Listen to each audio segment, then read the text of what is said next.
Hello and welcome to a brand new episode of Melbourne 22. I'm Aaron McCarthy. And I'm Anna Burgess. Now tonight we have a very special show for you. We have a look at some of the incredible charity work going on around Melbourne. We see what the AFL is doing in the community. And we find out what you, our viewers, can't live without, except for us, obviously. Obviously. All that and much, much more coming right up on Melbourne 22.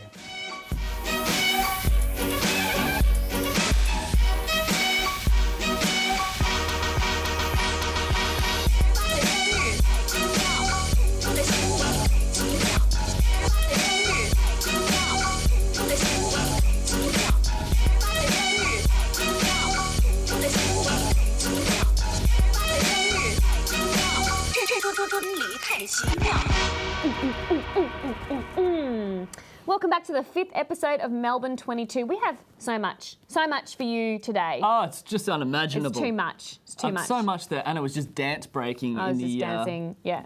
Look at this hair and makeup. This team, out of control. Amazing.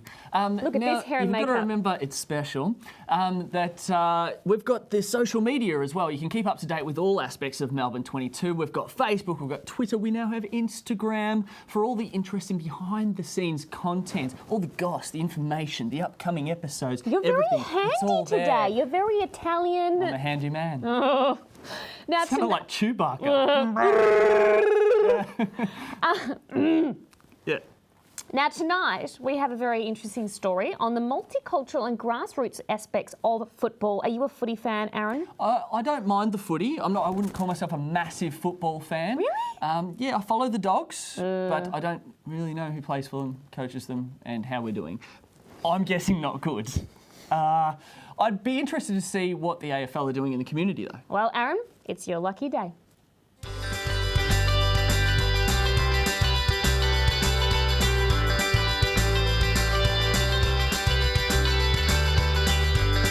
Among the frenzy of games, players and the media, the AFL could be forgiven for ignoring areas of the community at the grassroots level of the game. The AFL is committed to helping mould the next generation of leaders, players and people in the community. Recently, the AFL held one of their multicultural camps, committed to developing both talent and personal improvement in the players who attend. This is just one of the aspects of the AFL's community program, which also covers coaching, volunteering and umpiring. AFL talent manager Chris Johnson says that this is an opportunity that will help build ties within the community. Yeah, look, these guys have been selected from their states to represent the world in the National 16 Championships in Pool C. This is just a selection phase at the moment. There's 42 players out here and we've got an opportunity to select between 15 to 20. Anthony Koutafidis is the AFL World Coach. Yeah, we've had selectors, guys that have been looking around and asking the questions and watching a little bit of vision to pick what they believe is probably the best 41 or 40 players outside of who's not being picked in state level. So that's the sort of system we've used. Even though it's a football talent program, we do hit home on a lot of things in terms of leadership and being a good person. There's various opportunities for multicultural people to come and get involved in football, especially at grassroots level. Auskick, all those sorts of things, we're very welcoming. They do a lot of work around trying to engage community and try to get them involved. The AFL runs many activities and programs throughout communities, the most popular being the AFL's grassroots program, Auskick. Auskick is encouraging participation from the youngest generation, all across the country.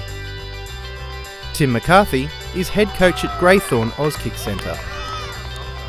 We do a little bit of work with their actual handball and kicking techniques and that sort of thing, but primarily if the kids are having fun and they're getting a bit of physical exercise, that's the main idea. A lot of them do sporting activities, basketball, soccer, so that's another avenue for them to develop friendships. It's like life, there are some people that are leaders and this type of environment can help them build those skills. As the kids get a little bit older and a lot of them are already playing with junior football clubs, then the focus becomes a little bit more on skill development.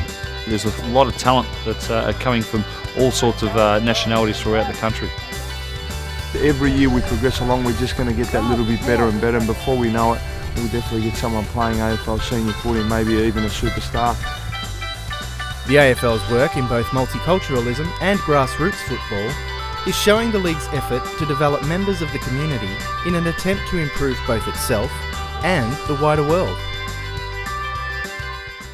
Well, it looks like a fantastic program, and it's amazing to think that we could have been watching a Kuda future Feeties. star right there A little of the cooter, AFL. a little cooter. Yeah, mini cooter. Now, to discuss this further, we have Andrew Dillon from the AFL to chat about the AFL's multicultural and grassroots program. Hey there, how are you doing? G'day, Aaron.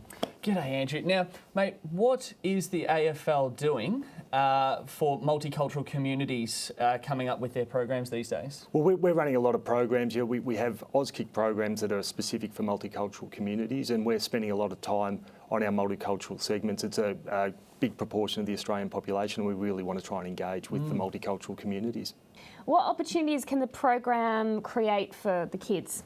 Well, with the Multicultural Talent Camp that we ran recently, it's a footy first program, but with guys like Chris Johnson and Anthony Koutafidis, premiership stars, and with great careers after football, they're real leaders for the kids, and they can show them all about leadership and other things, so that when they go back to their communities, they can be leaders there.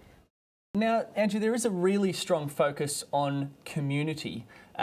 Is that something that you guys have strived to really build into these programs, and how is that sort of affecting these kids once they come out of these programs? Yeah, well, look, the community is really important. Obviously, the Auskick, which is our flagship participation program, we've got over 180,000 kids around Australia doing Auskick every year, but that's based on a volunteer network, and we're really fortunate to have people who will give up their time to help the kids learn a great game. And how do you think these programs help kids, with life skills?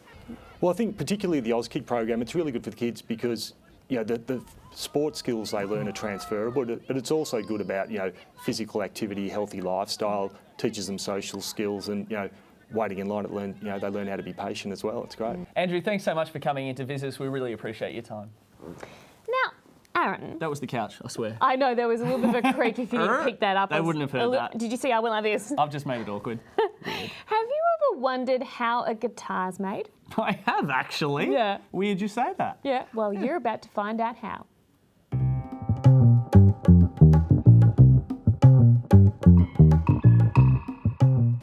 Hi, I'm Patrick Evans from Mate on Guitars. I'm a guitar maker and manager of production and projects. I've been at Mate on for 20 years, but long before that I started with a little mob down in Geelong.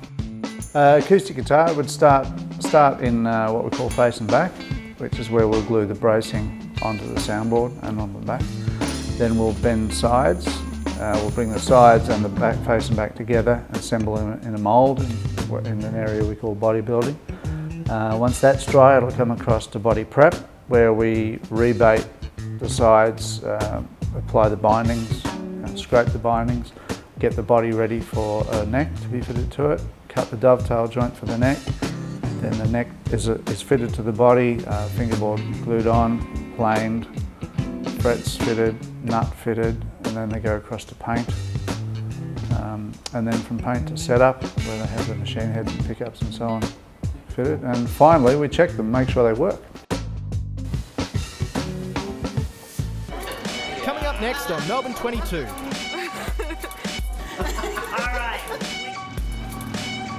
Hello, Peter fan.